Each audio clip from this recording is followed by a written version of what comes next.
Good morning students. आज बात करेंगे नंबर सिस्टम क्लास 9th का फर्स्ट चैप्टर के बारे में। तो आइए देखते हैं। नंबर सिस्टम यानी मतलब संख्या पद्धति।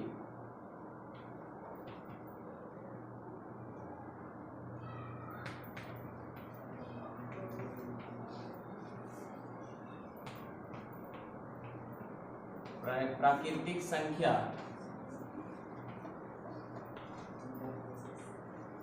Natural number.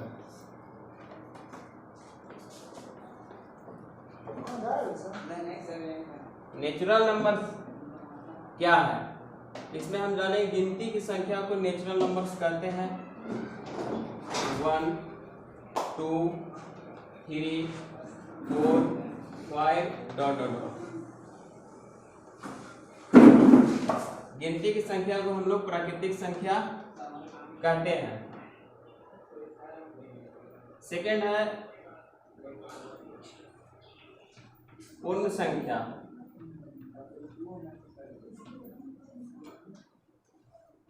Whole number, whole numbers. Whole numbers में क्या है कि गिनती की संख्या को ही पहले शून्य लगा देते हैं। जैसे गिनती की संख्या यानी प्राकृतिक संख्या 1 2 3 4 5 ... और इसके पहले शून्य का प्रयोग कर देते हैं। ये बन जाता है पूर्ण संख्या। ये था सेकंड, ये था 3। यह है, अब हम लोग 3 में पढ़ेंगे पूर्णांक। इसको अंग्रेजी में बोलते हैं इंटीजर्स।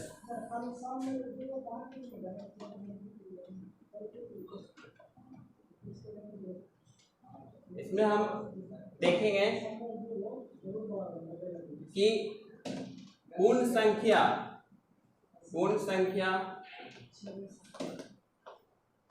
संख्या के पहले ऋणात्मक नेचुरल नंबर लेते हैं। जैसे -1, इस तरह बढ़ते जाएंगे, -2 -3। ये हो गया पूर्णांक संख्या।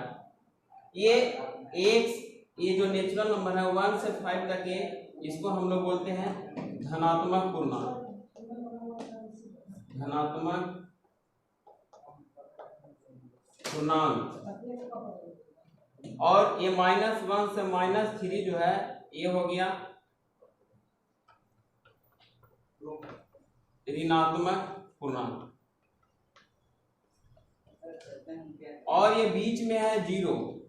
जीरो को क्या बोलते हैं? ये ना तो धनात्मक है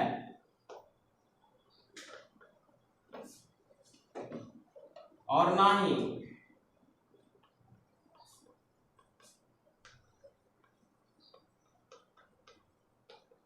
ऋणात्मक पूर्णांक है।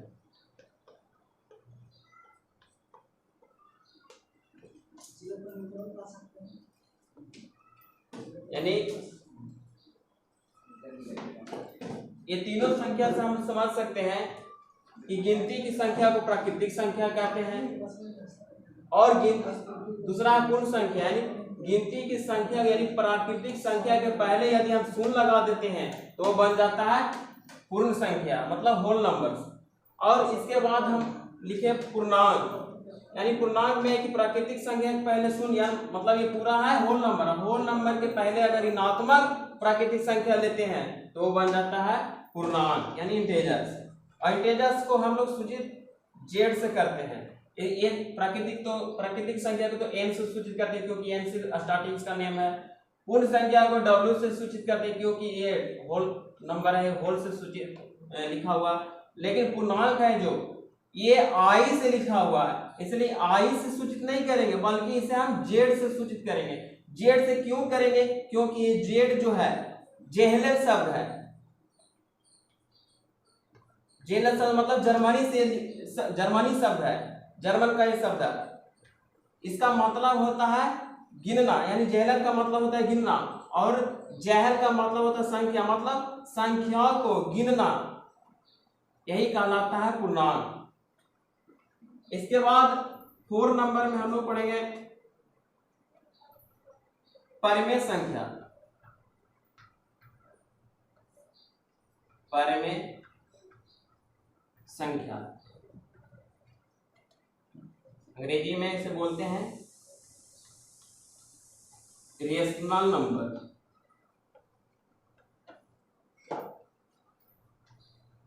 इसमें क्या होता है कि परिमेय संख्या वैसी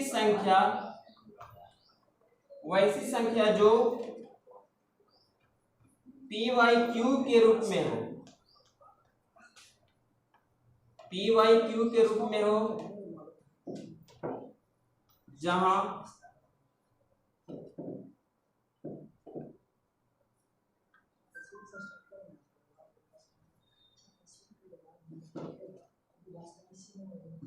p एक पूर्णांक है और q बराबर डज नॉट इक्वल 0 होता है।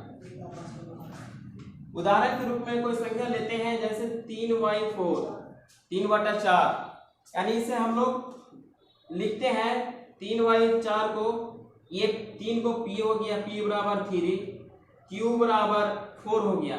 यहाँ शर्त है कि q बराबर डज नॉट इक्वल 0, यानी q का मान यहाँ 0 नहीं है, यानी q का मान यहाँ जो है 4 है।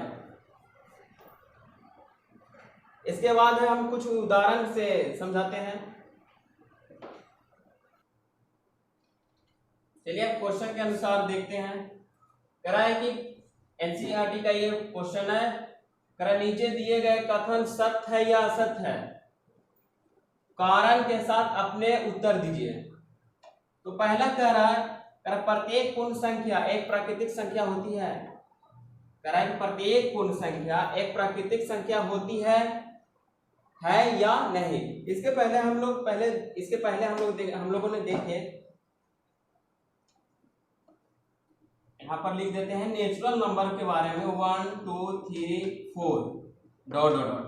उसके बाद हम लोग पढ़े थे सेकेंड में होल नंबर 0 1 2 3 डॉट डॉट। इसके बाद हम लोग पढ़े इंटीजर्स मतलब पूर्णांक -2 -1 0 1 2 3। और एक और पढ़े थे रेशनल नंबर पढ़े थे कि उसका कंडीशन था कि जो p/q के रूप में होता है, जहां q बराबर 0 नहीं होता है। तो इसके माध्यम से हम लोग समझेंगे, क्वेश्चन को देखेंगे। प्रत्येक पूर्ण संख्या एक प्राकृतिक संख्या होती है, पूर्ण संख्या की बात किया जा रहा है। तो पूर्ण संख्या हम यहाँ देखेंगे, कह रहा है कि पूर्ण संख्या यानी 0 से स्टार्ट होता है। तो यहाँ देख रहे हैं कि पूर्ण संख्या एक प्राकृतिक संख्या होती है या नहीं। तो यहाँ देखेंगे कि पूर्ण संख्या 0 1 1 2 3 है और यहाँ नेचुरल नंबर 1 2 3 4 है। यहाँ देख रहे हैं कि नेचुरल नंबर पूर्ण संख्या है, परंतु पूर्ण संख्या जो है नेचुरल नंबर नहीं है। पूर्ण संख्या क्यों? क्योंकि ये यहाँ शून्य है और शून्य नेचुरल नंबर नहीं होता। यहाँ हम लिखेंगे कि यह प्रश्नानुसार यह कथन असत्य है, क्योंकि यहाँ हम देखें, क्योंकि पूर्ण संख्या जो है, पूर्ण संख्या 0 से शुरू होता है, जो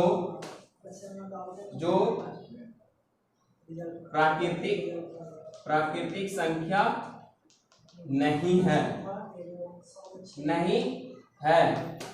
ये हमारा पहला क्वेश्चन का ये आंसर हुआ।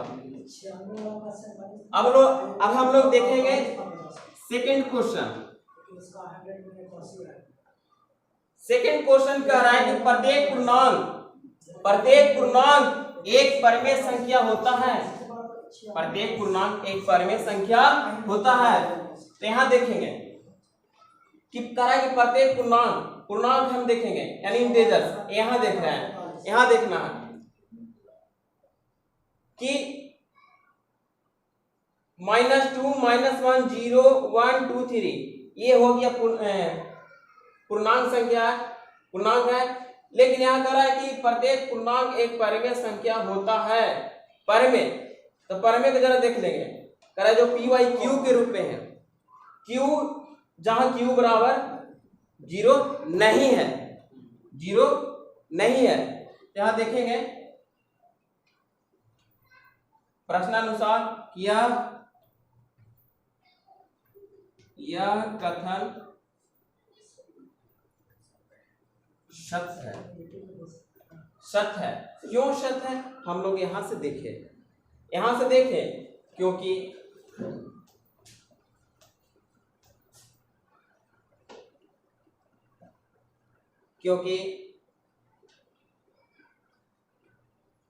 क्यों सत्य हुआ, तो हम लोग यहां से देखें कि प्रत्येक पूर्णांक जो है परिमेय संख्या हो सकता है। जैसे हम यहाँ लिख सकते हैं, जैसे कोई नेगेटिव पॉइंट को पूर्णांक को लेते हैं, जैसे -2, तो -2 को हम -2/1 लिख सकते हैं, -3 को -3/1 लिख सकते हैं। इसी कारण ये प्रत्येक पूर्णांक एक परिमेय संख्या होता है। इसी के अनुसार आगे धनात्मक संख्या को लेते हैं, जैसे 1 2 लेते हैं, तो 2/1 ये भी हो सकता है। इसलिए कहने का मतलब है कि प्रत्येक पूर्णांक एक परिमेय संख्या होता है, ये इसी कारण से यह कथन सत्य है। अब हम लोग थर्ड क्वेश्चन देखते हैं। थर्ड क्वेश्चन कह रहा है कि प्रत्येक परिमेय संख्या एक पूर्णांक होती है, यानी कह रहा है कि प्रत्येक परिमेय संख्या एक पूर्णांक होती है। यहां से हम लोग देखेंगे प्रत्येक परिमेय, तो परिमेय यहां शब्द है, परिमेय संख्या यहाँ देखें कि प्रत्येक परिमेय एक पूर्णांक होती है। जैसे हम लेते हैं कोई भी संख्या, इसके माध्यम से कोई भी संख्या ले लेते हैं, जैसे ले लिए 2/1,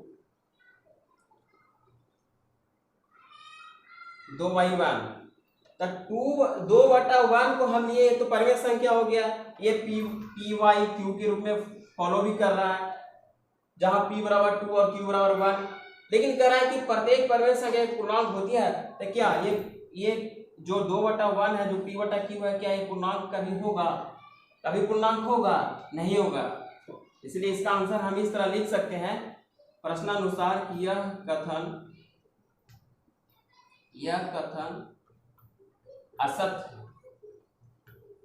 असत्य।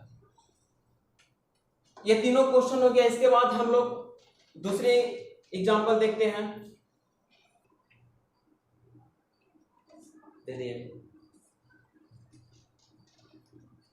सेकंड क्वेश्चन कर रहा है कि 1 और 2 के बीच की 5 परिमेय संख्याएं ज्ञात कीजिए।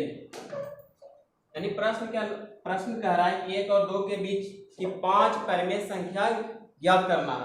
कैसे ज्ञात करना है आइए देखते हैं।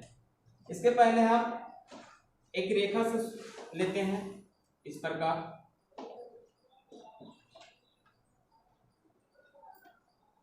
यहां 0 देते हैं और पूछ रहा है 1 और 2 के बीच, 1 और 2 के बीच, यहां 1 लेते हैं और यहां 2 लेते हैं।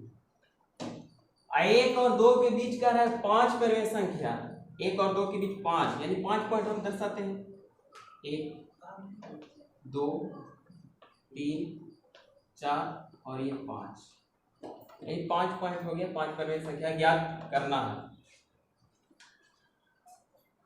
और देखें कि जब यहाँ क्वेश्चन से ही समझ लेना है कि कैसे ये सोल्व होगा। यहाँ पूछ रहा है 5 परिमेय संख्या, तो 5 जैसे पूछेगा उसमें 1 जोड़कर उसी संख्या से भागा दे देंगे। यहाँ देखेंगे यहाँ 1 है, यहाँ लिखेंगे 1 बराबर 5 + 1/6। ये क्यों किए? सत्य है। और 2 बराबर यहां हो जाएगा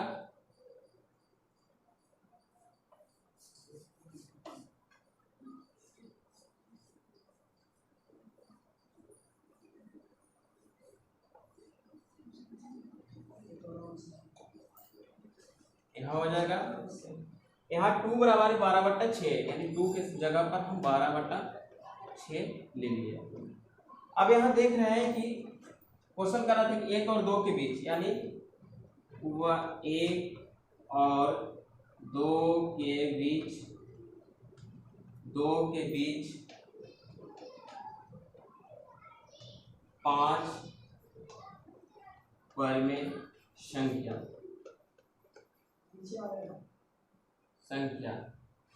यहाँ से निकाल लेंगे। क्योंकि 1 और 2 के बीच ही पूछ रहा है, 1 और 2 के बीच पूछ रहा था, यहाँ पर हो जाएगा 6/6 है, यहाँ पर आ गया 7/6, 8/6, 9/6, 10/6 और लास्ट हो गया 11/6। अगर ऐसे नहीं समझ में आ रहा है तो और हम चलेंगे, यहाँ से स्टार्ट करेंगे, 1 2 3 4 5। यहाँ पर देखेंगे, इसी से शुरू करते हैं, 1/6, 2/6, इसके सामने है 3/6, 4/6, ये 5/6। अब तो समझ में आ गया होगा, ये शुरू से लिए थे।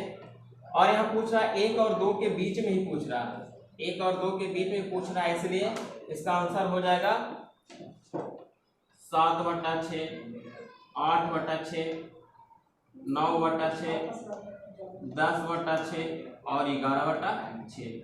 1 2 3 4 5, यानी 5 संख्या पूछ रहा था फिर में, जो इस प्रकार आंसर है। इसके बाद नेक्स्ट क्वेश्चन देखते हैं।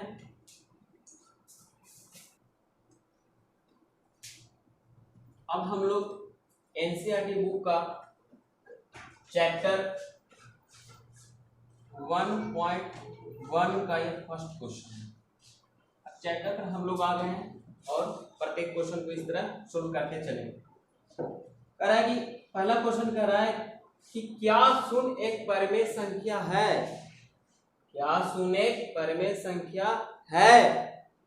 क्या इसे P/Q के रूप में लिख सकते हैं, जहां P और Q एक पूर्णांक है और Q बराबर 0 नहीं है?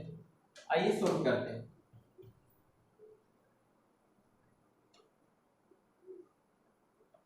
पूछ रहा है क्या शून्य, यानी शून्य 0। अब 0 को 0/1 के रूप में लिखेंगे।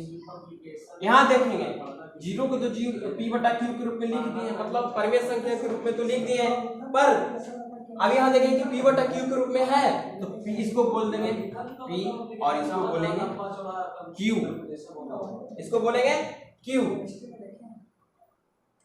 अब देख रहे हैं कि P भी है और Q है, और P/Q के रूप में तो हो गया, लेकिन इससे पूछ रहा है कि Q डज नॉट इक्वल 0 है। तो देख रहे हैं कि Q बराबर 0 डज नॉट इक्वल होता है, लेकिन यहाँ Q बराबर 1 है, इसलिए हम कह सकते हैं कि 0 एक परिमेय संख्या है। ठीक है, इसके बाद हम अगले क्वेश्चन में आते हैं।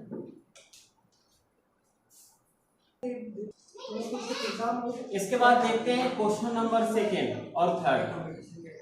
2 क्वेश्चन डायरेक्ट ले लिए हैं, तो बारी बारी से हल करते हैं। यानी क्वेश्चन नंबर 2 का पहले सॉल्यूशन करा है कि 3 और 4 के बीच 6 परिमेय संख्या ज्ञात करना, यानी 3 और 4 के बीच कितने संख्या ज्ञात करना है? 6। तो जितने संख्या निकालने रहेगा उसमें अपने मान से 1 जोड़ देना और उतना 1 जोड़ना है, यानी इक्वल टू 7। और इसी संख्या से भागा भी देना है, ये भी याद रखने। करा कि 3 को पहले लिख लेते हैं, 3 × 7, और उसी संख्या से डिवाइड भी करना है, और 4 × 7 डिवाइड 7, इसका आ जाएगा 27/7, और इसका आ जाएगा 7 × 28/7, 21/7 और 28/7, जिसे हम लिख सकते हैं कि 3 और 4 के बीच 6 परमेय संख्या इस प्रकार है। कौन कौन है? तो यहाँ हो जाएगा 21/7 से 28/7 के बीच वाले संख्या हो जाएगा, यानी 22/7, 23/7, 24/7, 25/7, 26/7, 27/7, यानी पूछ रहा था 6 संख्या 1 2 3 4 5 6, ये 6 संख्या परमेय संख्या हो गया 3 और 4 के बीच।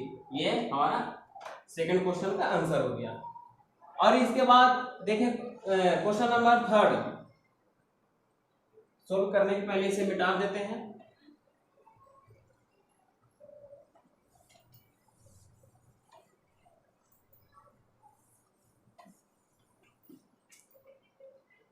अब क्वेश्चन नंबर 3 का देखते हैं सॉल्यूशन। यहां पूछ रहा है 3/5 और 4/5 के बीच कितने पूछ रहा है?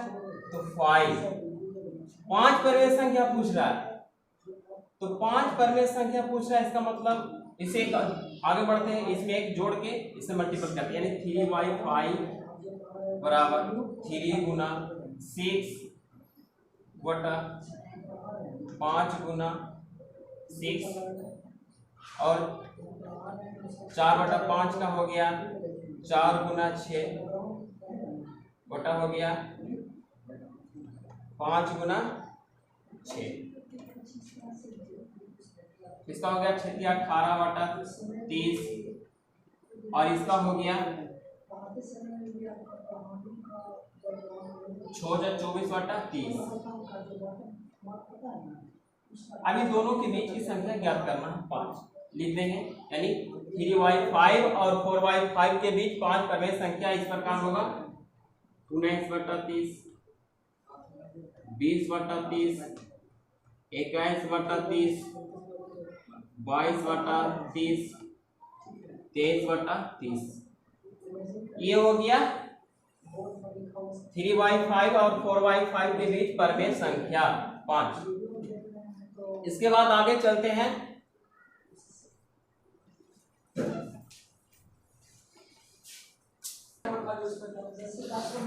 क्वेश्चन नंबर 4 में जो दिया था वो हम क्वेश्चन का सॉल्यूशन पहले ही बता चुके हैं, यानी कुछ देर पहले ही उस क्वेश्चन को हल किए थे, इसलिए इसे हम आगे बढ़ते हैं।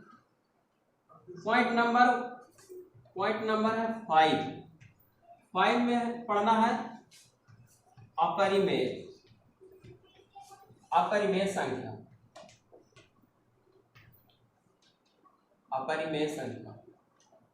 इसका अंग्रेजी होता है इरेशनल नंबर।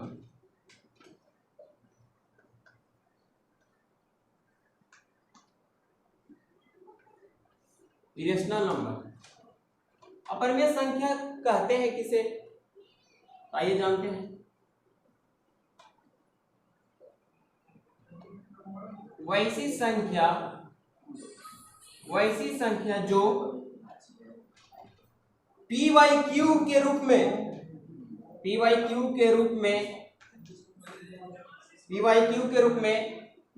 ना लिखा जाए,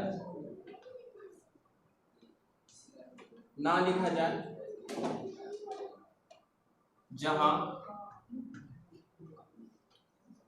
q does not equal 0 और p और q पूर्णांक है। अपरिमेय संख्या क्या है? वैसी संख्या जो p/q के रूप में ना लिखा जाए, जहां q does not equal और q एक पूर्णांक जैसे जैसे √3, √2, √5 और पाई डॉट डॉट आदि संख्या है। यानी कहने का पाई भी एक अपरिमेय संख्या ही है। यहां से तो समझ में आ ही गया होगा। ये सब संख्या का चर्चा बाद में करेंगे। इसके बाद अगले क्वेश्चन पर चलते हैं। अगला क्वेश्चन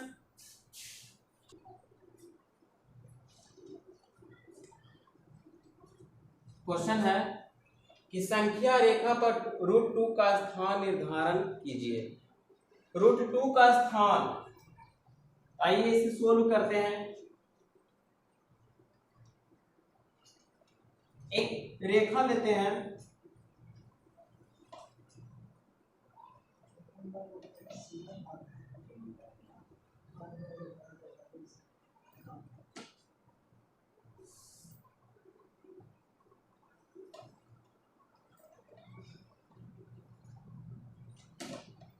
यहां पर हम एक बिंदु O लेते हैं और O से एक यूनिट आगे बढ़ते हैं। यहां पर लेते हैं 1 यूनिट, यहां पर मान लिया है, इसको नाम रखते हैं एक यूनिट। और A बिंदु से एक रेखा और लेते हैं जो OA पर लंब होगी, यानी समकोण त्रिभुज के रूप में हम उसे बनाएंगे। 1 यूनिट इधर भी लेंगे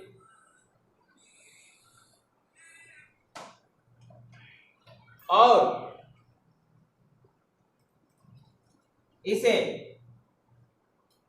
बिंदु को हम B मान लेते हैं और OB को मिला देते हैं डैश से।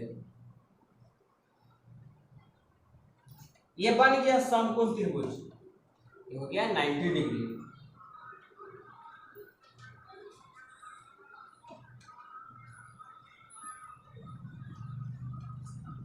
ये समकोण त्रिभुज बन गया। अब इसे हम सोल्व करते हैं।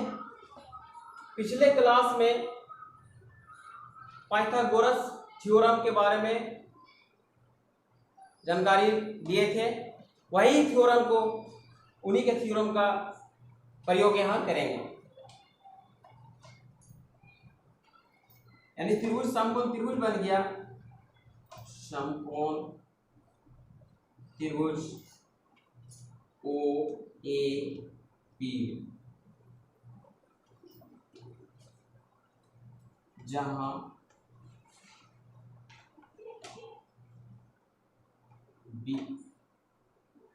A बराबर 90 डिग्री, A बराबर 90 डिग्री। तो पाइथागोरस थ्योरम से हम निकालते हैं OB का मान ज्ञात करना। क्या निकालना है? OB का मान। पाइथागोरस थ्योरम के बारे में थोड़ा सा चर्चा कर देते हैं कि पाइथागोरस थ्योरम है क्या। तो उन्होंने पाइथागोरस जी के अनुसार कि दो संख्याओं के वर्गों का योग तीसरी संख्या के वर्गों का योग के बराबर होती है। मतलब ये वाला जो संख्या, ये वाला जो रेखा और ये वाला, ये दोनों के वर्गों के, यानी यूनिट 1 ली है, यानी ये दोनों के वर्गों का योग या स्पेशल अकेले होता है इक्वल। यहां लेंगे OB बराबर OB लेते हैं OA का स्क्वायर प्लस AB का स्क्वायर अंडर रूट OA, यानी OA यहां तक की दूरी को हम यूनिट 1 लिए थे, यानी 1 का स्क्वायर प्लस फिर है AB का स्क्वायर,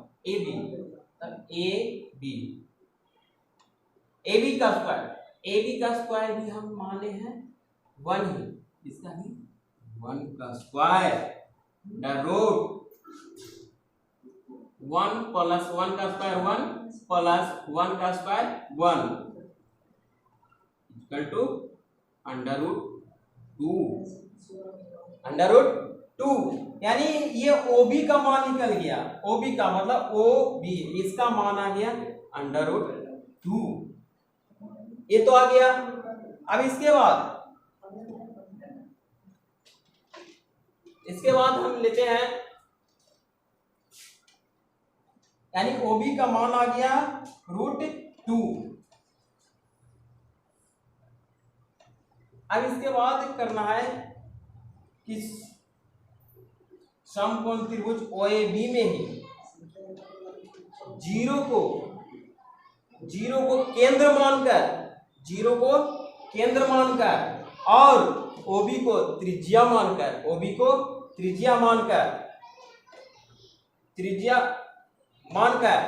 प्रकार के माध्यम से इसे हम, ऐसा कहने का मतलब है कि यहाँ से यहाँ तक की दूरी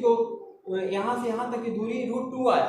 अब इसी संख्या को हम इधर घुमा दे चाहे इधर घुमा दे, इसकी लंबाई में तो कोई कमी या बढ़ोतरी नहीं होगी, पर जैसे कहने का मतलब है कि घड़ी का सुई ले लेते हैं, इधर की ओर अपने क्लॉकवाइज में घूमते रहती है, लेकिन इसका कोई लंबाई नहीं बढ़ता है, इसका लंबाई नीचे रहता है। इसी तरह यहाँ से यहाँ तक की दूरी √2 है लंबाई इसका। ये क्या है कि यही चाप पर रखकर और इसे हम आगे की ओर काटेंगे, इस प्रकार काटेंगे, यानी इस बिंदु पर काटेंगे, यानी इस बिंदु का नाम हम रख देते हैं P, इस बिंदु का नाम P रख देते हैं, और इस बिंदु B और P को डैश से इस तरह का मोड़ देते हैं, यानी ये वाला संख्या OB को हम धीरे धीरे मोड़ देते हैं। तो ये बिंदु P पर ही √2 का स्थान निर्धारण हो गया। आज का क्वेश्चन यहीं तक, इसके बाद अगले वीडियो में देखेंगे अगले चैप्टर के रूप में। ठीक है, थैंक यू, धन्यवाद।